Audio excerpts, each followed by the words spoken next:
কিন্তু এই মিটিংটা ভিন্ন। উনি নাম ধরে ধরে বলা শুরু করে দিলেন, তুমি চাউল দেবা 1 কুইন্টাল, তুমি অমুক দেবা, তমুক দেবা। হয়েছে, মিটিং হয়ে গেছে। মিটিং আর করা লাগবে না, দোয়া করে দেব, দোয়া করে দেব।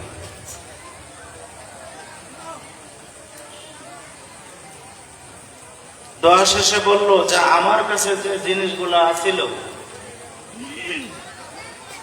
এই জিনিসগুলো আমি সব বন্টন করে দিয়ে দিছি, আমি মাত্র খালি এখন। তখন মোবাইলে ফোন আসা শুরু করলো, এই মোবাইলটা দিয়ে দিল যে এটার আর দরকার নাই আমার। সব মানুষ বিদায় দিয়ে দিল। হুজুরে কোনোদিনও মানুষ বিদায় দেয় না, ওদিন বিদায় দিয়ে দিল। পরের দিন আমাকে ড্রাইভার বানাইয়া উনি গাড়ি বৈশা মঙ্গলদৈ নগরবাসী কয়েকটা জায়গায় গেল।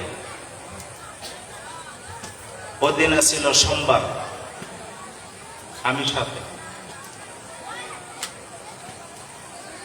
ঘুরে গেলে আয়সা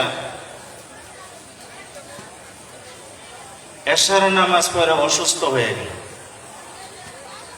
খানা খাইলেন, খানা খাওয়ার পরে আমি এশার নামাজ পড়ছি কি, আমরা বললাম যে পড়ছেন, বলো যে তোমরা যাও সত। হুজুর শুইলেন।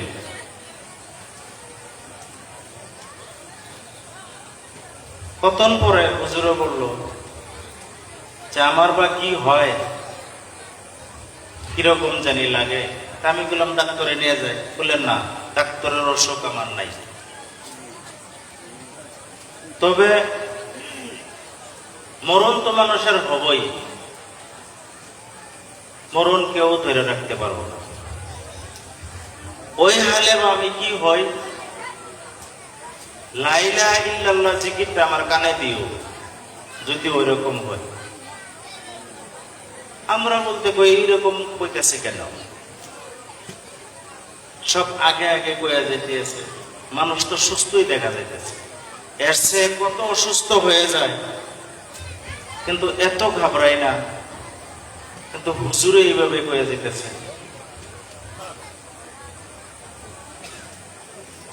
হুজুরের কাছে থাকতে দিলেন। অল্প অল্প ঠান্ডার মতো আছিল। তখন টাইম 9:45 হয় রাতে। পুষ মাসে তো ঠান্ডা থাকে।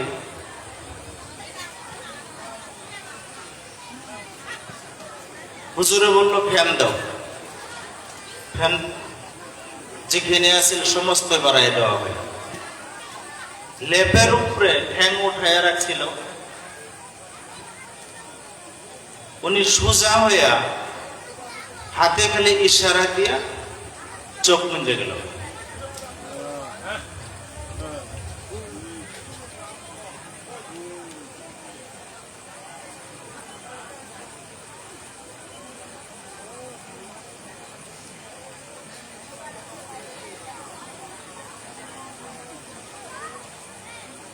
তো আমার জীবনে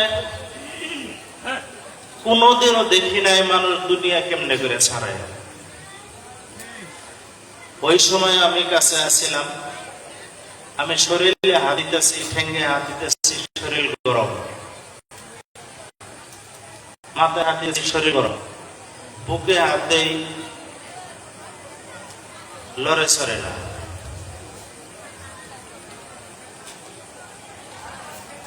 তখন আমি ভাবলাম কি হইল এটা ঘটনা।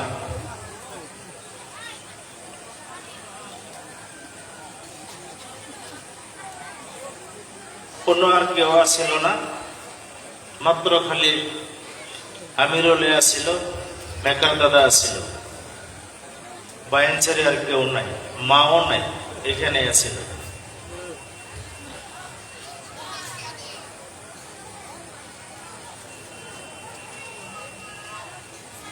উনি হায়াতে থাকা অবস্থায় বলে গেছিলেন যে আমার জানাজা তুমিই পড়াতে লাগবো।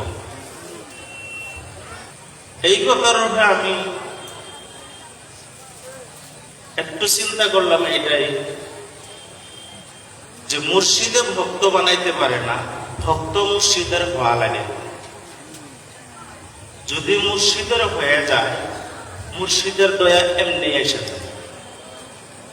এই কথার উপর আরেকটা, যারে আমি মাইনা বসি সে আমার সবকিছু, রাস্তা দেখানেওয়ালা, সে যদি নজর আমার প্রতি আনে, আমার নজর যদি তার প্রতি থাকে, এইখানে কোনো সাক্ষীর দরকার পড়ে না।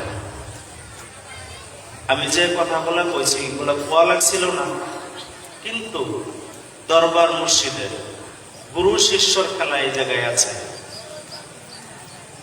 যে খেলা পূর্বে খেলাইছে সেই খেলা যদি আমরা না জানি, ওই রাস্তা আমরা খুঁজে পাব না। তার জন্য এই বাক্য কয়েকটা আমি বললাম।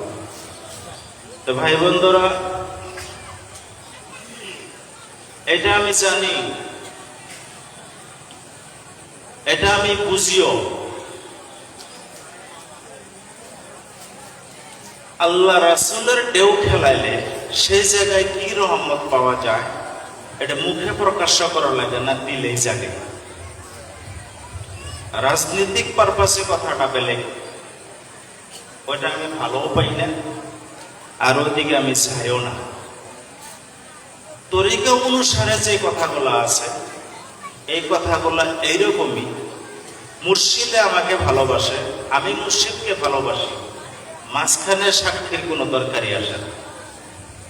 যেমন কবরে হয়ে আসলে আত্মীয় স্বজনে কেউ খবর লইতে পারে না, সেই খবর আল্লাহ রাসূলই নেই, কিন্তু সুরত কার থাকে তার রূপে আমি লক্ষ্য করা লাগবে।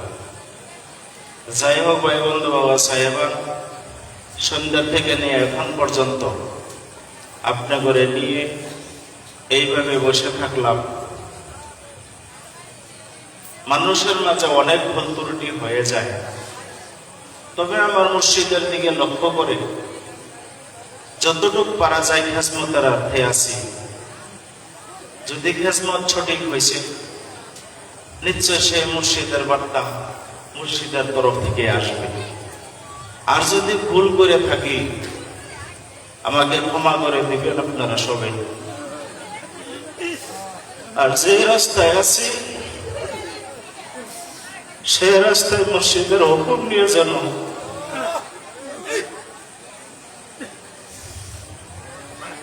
গোলামীর জড়িয়ে নিয়ে যাইতে পারি।